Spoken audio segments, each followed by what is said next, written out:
Olá, terceiro ano!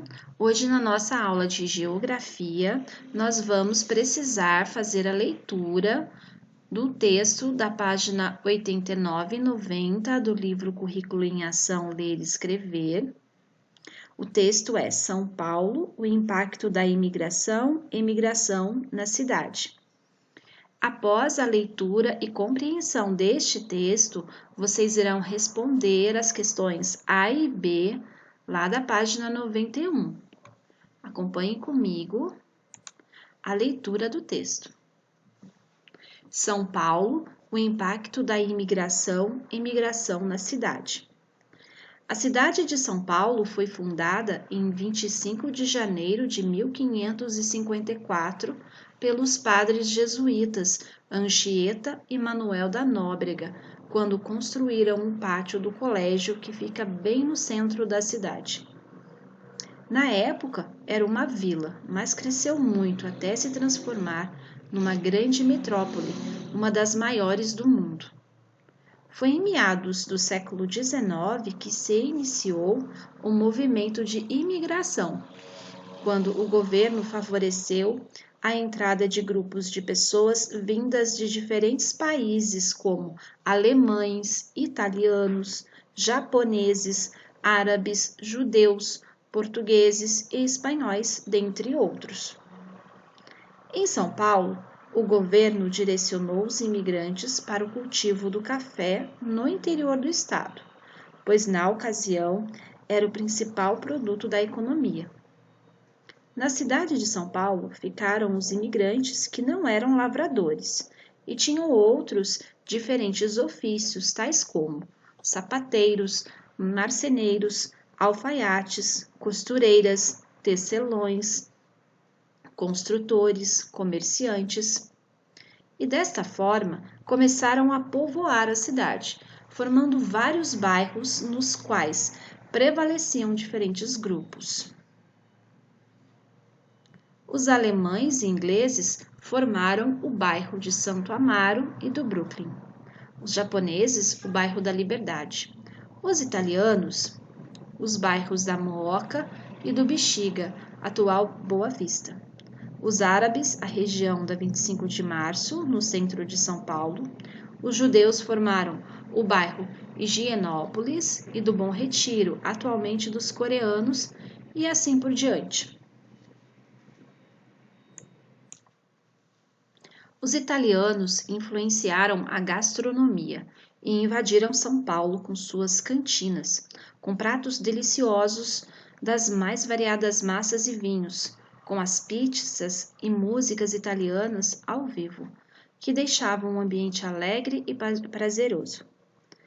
E ainda influenciaram a paisagem da cidade com sua arquitetura, construindo vilas de casas, sobradinhos ao estilo de sua terra natal. Além disso, vieram artistas como Lina Bobardi, ítalo-brasileira, que fez o projeto do MASP, Museu de Arte de São Paulo, Assis Chateaubriand, que é um dos monumentos arquitetônicos famosos da cidade, localizado na Avenida Paulista. Entre outros italianos que foram importantes para o desenvolvimento econômico de São Paulo, podemos citar o Conde Francisco Matarazzo, empresário que investiu em diferentes ramos. Iniciou seus negócios com uma fábrica de banha de porco, depois ampliou com moinho de farinha de trigo, tecelagem em Maria Ângela, com fiação e tecelagem, malharia e tintuaria, fábrica de óleos, fábrica de sabão, engenho de beneficiamento de arroz e depósitos e armazéns, transformando o empreendimento em um complexo industrial que se chamou Indústrias Reunidas Fábricas Matarazzo, IRFM, nome que ficou bem conhecido pelos paulistas e paulistanos. Os árabes desenvolveram-se no comércio e povoaram a Rua 25 de Março com suas lojas, principalmente de tecidos, armarinhos, artigos de cama, mesa e banho, entre outros. É necessário dizer que também trabalhavam como mascates com as mesmas mercadorias das lojas, profissão que designava os vendedores de porta em porta, nos bairros mais afastados da cidade, desde a época do Brasil colônia. Outros, ao lado de portugueses, também se ocupavam do comércio de móveis. Os japoneses estabeleceram comércio no bairro da Liberdade, com produtos alimentícios e artigos domésticos e de vestuário, próprios de sua cultura, além dos seus restaurantes com comidas típicas.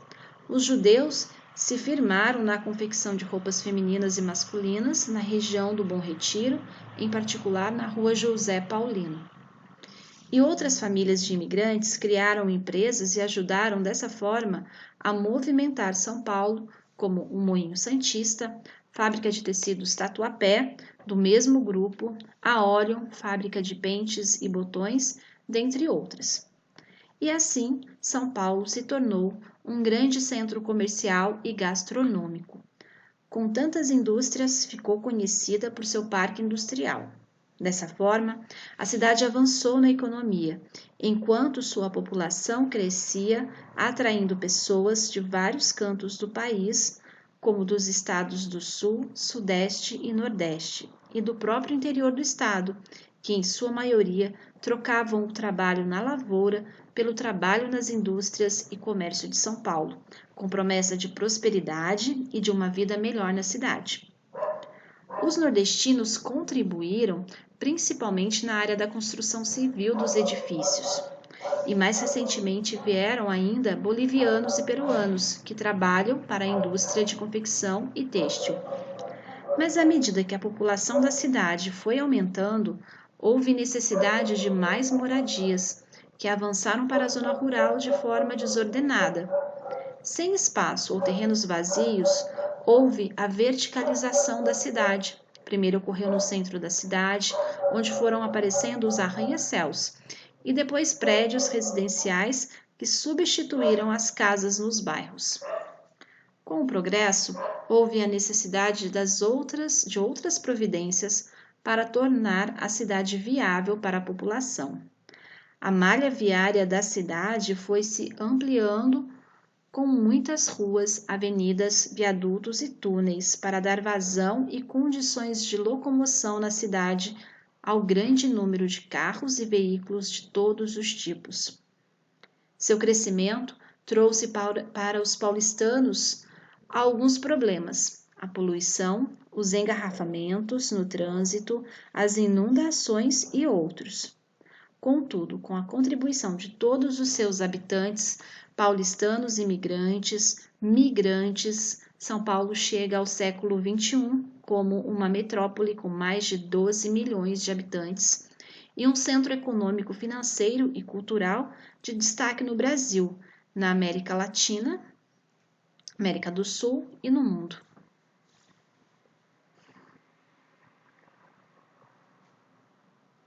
Agora vocês irão na página 91 e responderão as perguntas A e B. Uma boa atividade a todos.